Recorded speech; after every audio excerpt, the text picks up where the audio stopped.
Well, look, I want to talk about that. I also want to talk about my plant-based year last year.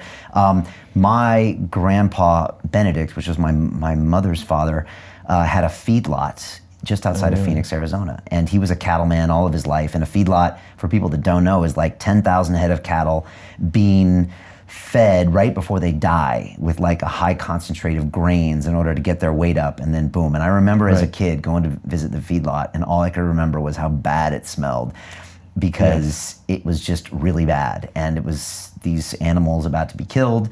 And I remember we would take a half a cow home every year, and we would literally drive it from Arizona to San Diego. And I grew up around this. And funny enough, you know, Neal, I remember my brother and sister kind of started going vegetarian when I was a kid. And my grandpa, I mean, he almost had a heart attack. I mean, he later had a heart attack, but he just didn't know how to process that back in the 80s, that anyone would think that way, you know? But it's enough to make you a vegetarian. I remember when I was a kid, and my father had left the cattle business, but we nonetheless drove some cattle to the stockyards in East St. Louis. And as we were bringing the cows off the truck, you could see the look in their eyes. They're scared. You know, of course, they're a product. They're just, you know, their value is just based on the pound. But you can look in their eyes and you can see a scared animal, and they were messy because they'd been pushed all around in the truck. Some of them were injured. They'd come down and you'd think, is this really civilization at its best? And I have to say, I think we can do better than that. Yeah, I guess it was another one of those things, like, you know, you just eat what's on your plate, and you just kill these animals because that's what we've always done. So. And you think you have to. Yeah. And some people believe then, and some still imagine that you can't get protein without it, or whatever. Culture has a tremendous amount of momentum, and it really keeps us going. Yeah, I think in a not very helpful way. Yeah, most people have no idea or would never admit that most of their decisions are based on what they see, and they just repeat other people's behavior, you know. Oh, logic plays almost no role in human behavior. I really mean that. You know, when a person plans their breakfast, they don't think, I'd like to have maybe 15 grams of fiber and could use some beta carotene. They don't do that. It's culture, number one, what you grew up with and what your friends do. Noise, number two. By noise, I mean you turn on the television, it's this new product and that new product. And then there's wishful thinking and addictions and money. When people get more money, they start eating in a maybe not so healthful way.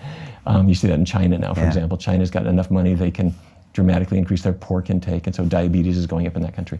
But no, logic plays almost no role in not only in our food choices, but almost anything else that humans do, unfortunately. But nonetheless, we appeal to that little sliver of logic and something to see if we can turn human behavior around. Yeah, no, I know. And I remember my mom had me on non-fat milk because that was what was being talked about, like in the 70s and 80s. It was like, so we were on skim milk because fat was bad, or fat made you fat, or I don't know.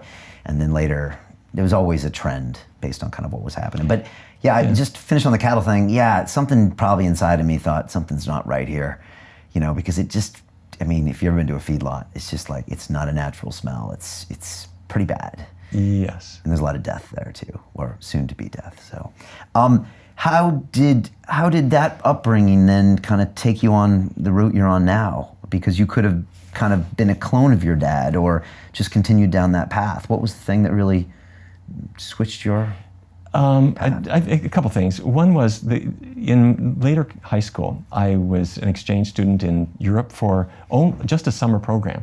Very short, just a couple of months. I was in northern Belgium, where the language is Flemish, so my high school French didn't help me at all. But I was plunked into a family that didn't share my North Dakota Republican Protestant views of anything, and the kids in the city it was a village. The kids in the village would make fun of me because I didn't speak a word of the language. And the family I lived with, they were lovely, but they made fun of this American capitalist boy who didn't share kind of their values. Anyway, to be in a different family, different language, different religion, different everything, and then to get thrown right back into Fargo.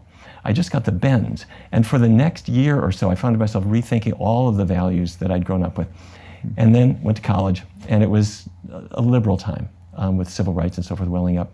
But then, the year before I went to medical school, I had a peculiar experience. I was working in a hospital in Minneapolis as the autopsy assistant.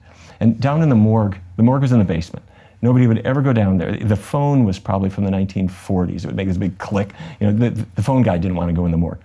So, but that was my job. And when a person died in the hospital, I would prepare the body for the pathologist to do the autopsy.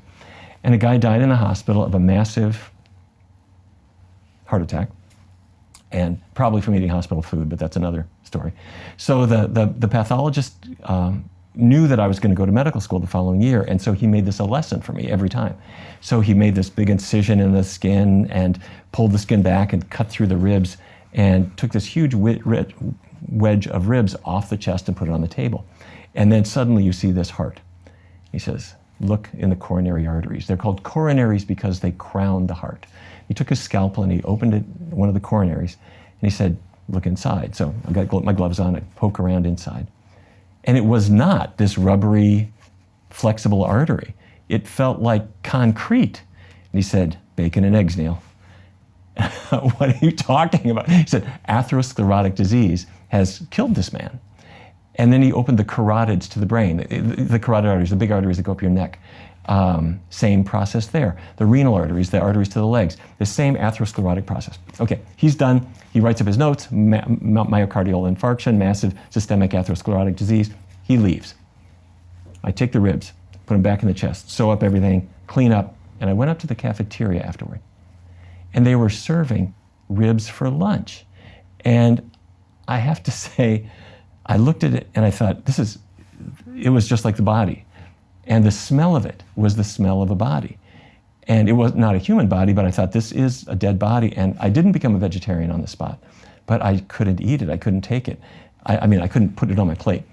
And so anyhow, this started to work on my brain. And then I started medical school right after that. And you can't unlearn something like that. So that was, for me, a bit of a turning point.